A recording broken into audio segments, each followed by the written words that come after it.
खुलुमबाय दिनै आरोबाव नोंथांमोननिसिम आं बे ज्योति प्रेयार मिनिस्ट्रिनिफ्राय आंनि गोरबोनि अननाय आरो सिबिनाय खालामनाय बावहरग्रोबाय। जायफ्रा बे चेनेलखौ साबस्क्राइब खालामग्रा शेयार खालामग्रा साफ्रोम अनफावरि बिदा फंबाय आरो बिब' बिनानावमोननिसिमनि आंनि आरोबाव गोजोननायखौ खेबसे बावहरबाय। आं दिनै नोंथांमोननो मोनसे गोनांथार भिडिअखौ लानानै फैदों। नोंथांमोना अन्नानै बे भिडिअखौ फारि फारि नाय। बे भिडिअखौ जोङो नायनो गोनां आरो मिथिनो गोनांथार। जाय भारतनि गाहाय मन्त्रि एबा प्राइम मिनिस्टार बिथां नरेन्द्र मदिया माब्रै गोबां फादार सिस्टारफोर आरो बिशपफोरनि सिगाङाव आरो गोबां सुबुंफोरनि सिगाङाव बियो गिर्जानि सिङाव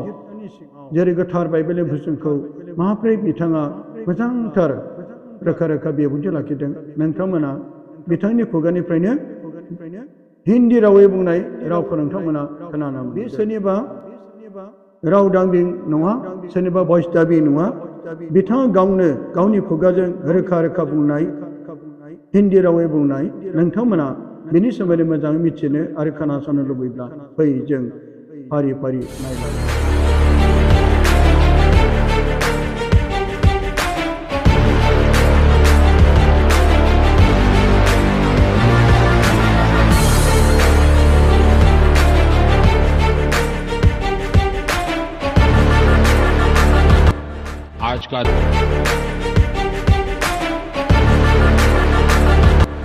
आज का दिन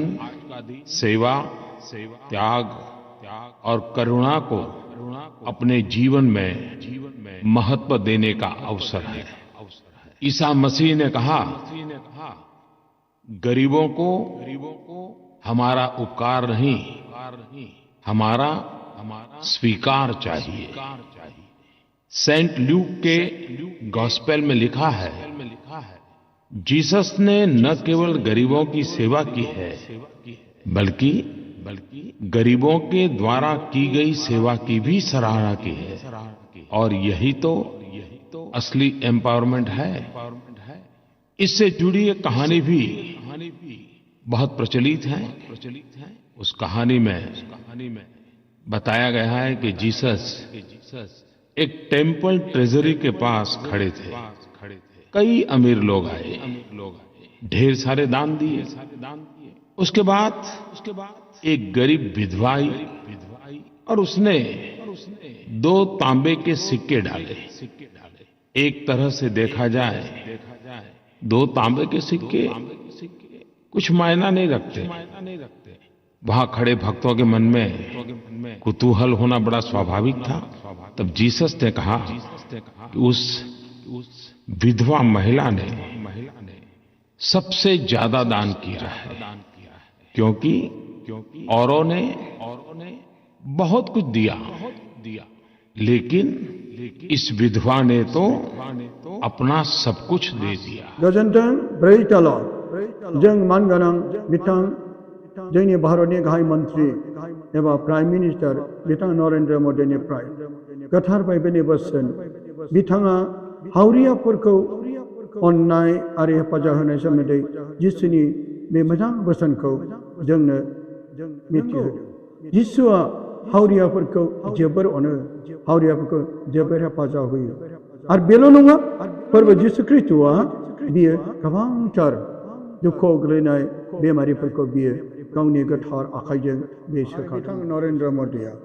जेरै गोथार बाइबेलनि गाहाम खौरां लुकासनि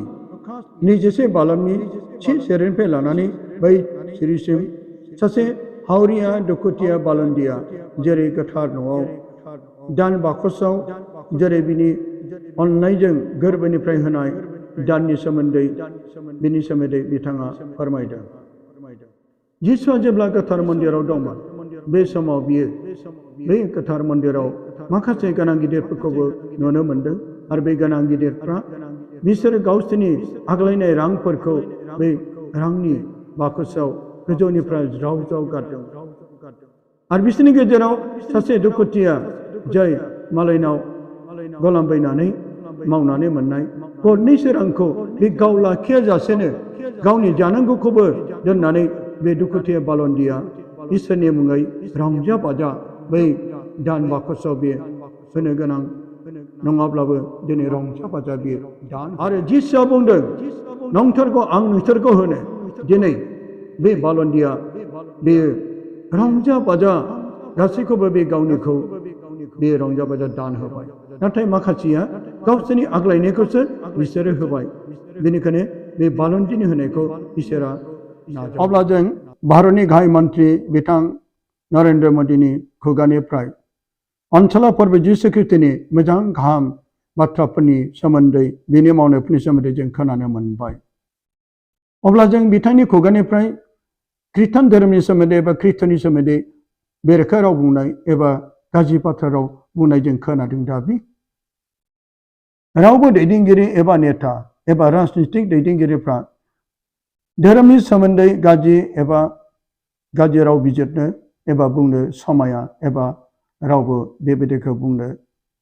मोजां मोना भारत संबिधानाव लिरनाय दं रोखा रोखा मिथिहोनाय दं नों जिखि धोरोम लाया मानो बयहाबो बेखौ नाजावनो हानाय राइट एबा मोनथाय दं नाथाय ब्रा ब्रा एबा बाय फर्सै धोरोमखौ लाहोनायासो बे आइननि बेरेखा अब्ला अनजायग्राफोर अब्ला जों मानो बे बुहुमाव गावजों गाव धोरोमजों धोरोम हारिजों हारि जों गोबांथार मानो नांलाय खमलाय बुलाय सोलाय दानलाय सोलायखौ जों मानो खोनाबाय थानो एबा नुबाय थानो मोनो खायसे खायसे बेबायदिनो गावसोरनि साननायजों धोरोमनि सायाव नंखाय दाय फोनांनो नागिरो एबा दाय हमनो नागिरो ब्रा ब्रायै बिसोरो खृष्टान धोरोमखौ लाहोदों धर्म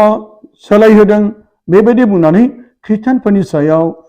बेबायदि इनाय अनागारियै नासयनाय गिर्जा न' सावनाय फादारफोरखौ बुथारनाय सिस्टारफोरखौ जिनाहारि खालामनाय आरो बेफोरो गोबांथार जायगा जायगा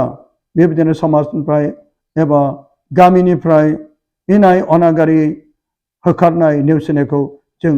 मानो नुबाय थायो नाथाय बेफोरखौ जाय मानसिफ्रा न्याय आरो सैथोजों आगान सुरग्रा सोरबा दैदेनगिरि सोरबा अफिसार एबा सोरबा समाजनि मोजांथार मावग्रा सुबुंफ्रा रावखौबो इनायै बिसोरो बिसार खालामा आरो सोरबा मोजां गामिनि दैदेनगिरिफोर एबा सोरबा गिदिर अफिसारफोर जानो हागौ बिथाङा सासे गिदिर पुलिस अफिसार जानो हागौ सासे बे डिस्ट्रिक्टनि सासे मोजां दैदेनगिरि एबा सासे मोजांथार राजनितिक दैदेनगिरि बिथांमोना माब्लाबाबो जिउआव इसोरनि बोलोआ दङब्ला बे रावखौबो धोरोम हारि जाति समाज मुगैयालासेनो बयखौ समानै मेगनाव नायो आरो बयखौबो समानै अननायजों बिसार खालामो जायफोरनि गोसोआव गाज्रि मैला एबा संसारनि गाज्रिफ्रा हाबनानै थायो बिथांमोना सासे मोजां दैदेनगिरि जानानैब्लाबो सासे गावखौ गिदिर अफिसार खालामनानैब्लाबो सासे आयेनगुरु जानानैब्लाबो खायसे खायसेखौ इनायै बिथोन होयो गाज्रियै बिसार खालामो गाज्रियै बेबायदिनो सुबुंफोरनि सायाव बेबायदि इनायै आवगायबाय थानायखौ जों नुनो मोनो जायफ्रा सैथो आरो नंगौजों अरायसम अननायजों गोथार गोसो जिउ दाग्रा बे गेदेर सुबुं एबा नेता एबा दैदेनगिरिफ्रा माब्लाबाबो बबेबा मिटिं दावथेनाव एबा बबेबा सभायाव मालाबाबो सोरनिबा धोरोमखौ गाज्रि प्रसार खालामा गाज्रि एबा मुं सुनानै नंखाय बेबायदिनो इनायै गाज्रि जाबसिना जेब्ला सुबुंनि जिउआव एबा मानसिनि जिउआव गाज्रि जिउआव हाबो सैताननि जिउआव हाबो अब्ला बे समाव गावजों गाव धोरोम मुगैनाय जाथि मुगैनाय आरो बेबायदिनो हारिमु मुगैनाय समाजखौ मुगैनाया जेब्ला फैयो नाथाय जायनि जिउआव इसोरनि जिउआव दङ मा हिन्दु मा ख्रिस्टान मा मुसलमान मा सिख जिखि धोरोमनि मानसि जा मानो बयखौबो अननायजों समानै बे मेगन नोजोर होयो नाथाय जिउआव गाज्रि जिउआव हाबो बयखौबो सोरखौबा गाज्रियै धोरोम लानानै बे गावजों गाव जाति हारि समाज मण्डली गामि बायदिसिनाखौ लानानै गावसानाय बुथारनाया गाज्रिनिफ्राय फैयो बेनिखायनो अनजायगाफोर आं दिनै नोंथांमोननिसिम गुरै खावलायो अननानै जोङो जिखि धोरोम जिखि समाज जेखि हारि जेखि जाति जों अराय सम खौसे अनलायनानै जों बे संसाराव थांना थानो इसोरा जोंखौ बयखौबो हरदोंब्ला फै जोङो सोर ख्रिस्टियान सोर हिन्दु सोर मुसलमान सोर सिख धोरोम रावखौबो मुगैयालासेनो जों अनलायनानै बे संसाराव जों गावबा गाव इसोरखौ खुलुमनि आरो मोजां जिउ दानि मानोना हनै संसारा गिथाव बाथाव महर लानानै फैगौ संसाराव जेरै जों हादरजों हादर हारिजों हारि समाजजों समाज धोरोमजों धोरोम गोबांथार नांलाय खमलाय सुथारनाय बुथारनाय होखारनाय लांखारनाय जिनाहारि गोबांथार गाज्रिजों बे बुहुमा बुंफबबाय बेनिखायनो बे मैलाजों बुंफबनाय बे संसारखौ गोग्गो खालामनोब्ला जों अरायसम अनलायनानै थांनांगोन अनलायनानै जों खौसेयै जोङो आगान सुरनांगोन अब्लासो बे संसाराव इसोरनि रायजोआव फैगोन आरो गोजोन जिउखौ जों मोननो हागोन बेनिखायनो फै अनजाग्रा गासै आइ आफारि बिदा फंबाय बिनानावफोर जों बयजोंबो गावजों गाव धोरोम जाति हारि समाज मुगैलायाजासेनो खौसे गोसोयै अननानै थांना थानि मानोना जिसुनि देरसिन फोरोंनाय जादों अननाय जायनाव अननाय दं बेनाव इसोर दं आरो जायनाव इसोर दं बेनाव अननाय दं अब्ला अनजाग्राफोर बे भिडिअखौ नायनानै नोंथांमोना मोजां मोनोब्ला साबस्क्राइब आरो शेयार खालामदो जोबनायाव गासैनिसिम आंनि अननाय आरो सिबिनायखौ बावहरनानै दिनैनि बे